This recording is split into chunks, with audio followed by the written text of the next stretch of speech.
Егор, помаши народу. Народ приветствует вас, Егор. Голосуйте за Егора.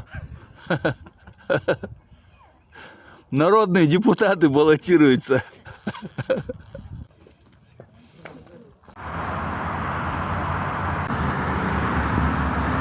О, Егор, снова встретились. И впечатления.